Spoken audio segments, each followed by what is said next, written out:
Menopause symptoms, gabay sa sanhi, epekto, at natural na lunas.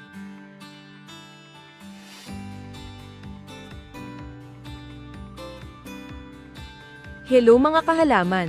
Sa videong ito, pag-uusapan natin ang menopause, isang natural na yugto sa buhay ng bawat babae.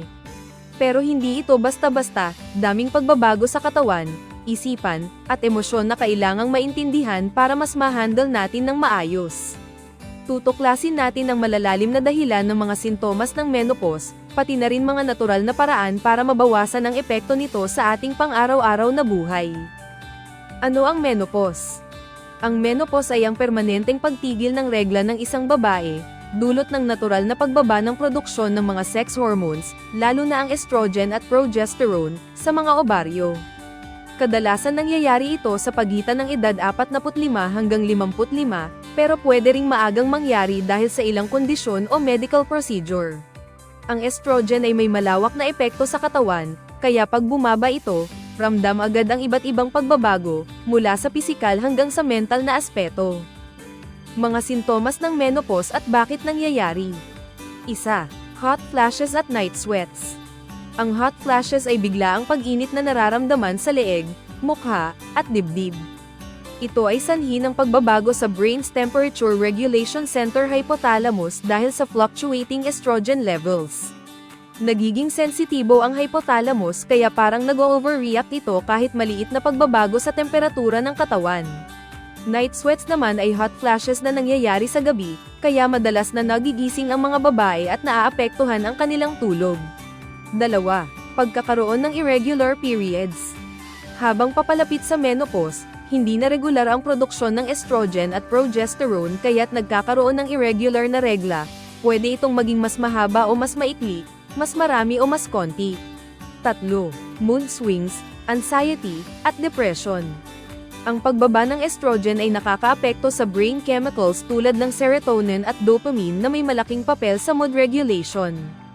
Kaya madalas makaramdam ang mga babae ng biglaang lungkot, iritabilidad, o anxiety. 4. Vaginal dryness at discomfort sa pakikipagtalik. Bumaba ang estrogen na nagiging sanhi ng pagnipis at pagkatuyot ng vaginal lining. Dahil dito, nagkakaroon ng pangangati, sakit, at discomfort lalo na kapag nakikipagtalik. 5. Problema sa pagtulog. Bukod sa night sweats, naapektuhan din ang pagtulog dahil sa anxiety at hormonal changes, kaya maraming babae ang nakararanas ng insomnia o mahirap makatulog ng mahimbing. 6. Brain fog at problema sa memorya. Maraming babae ang nakakaranas ng difficulty sa pag-concentrate at pagiging forgetful. Ito ay dulot ng hormonal imbalance na nakakaapekto sa function ng hippocampus, ang bahagi ng utak na responsable sa memory at learning. 7. Pagkataba at pagbabago sa metabolism. Ang pagbaba ng estrogen ay nakakaapekto sa fat distribution sa katawan, kaya madalas napupunta ang taba sa tiyan. Mabagal din ang metabolism kaya madaling tumaba kahit hindi nagbabago ang diet. 8. Pagkahina ng buto osteoporosis. Estrogen ang nagpoprotekta sa bone density. Kapag bumaba ito, tumataas ang risk ng bone loss at fractures. Nutrisyon para sa menopause, mga masustansyang pagkain.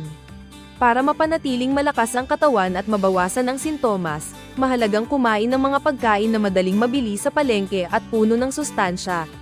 Isda at seafood tilapia, bangus, galunggong, alimango, may omega-3 na nakakatulong sa puso at nagpapabawas ng pamamaga. Dahon ng malunggay at kangkong, mayaman sa calcium at antioxidants para sa buto at immune system. Saging na saba at kamote, magandang source ng fiber at energy. Itlog, puno ng protein at vitamin D para sa buto at kalamnan. Gatas at yogurt, calcium at probiotics para sa buto at tiyan. Sariwang prutas papaya, mangga, pineapple, may vitamins A at C para sa balat at resistensya. Mga butil na gulay tulad ng munggo mung beans, sitaw string beans, at patani, mataas sa protein at fiber para sa tamang digestion at timbang. Iwasan muna ang sobrang matatamis, maalat, at processed na pagkain para hindi lumala ang mga sintomas.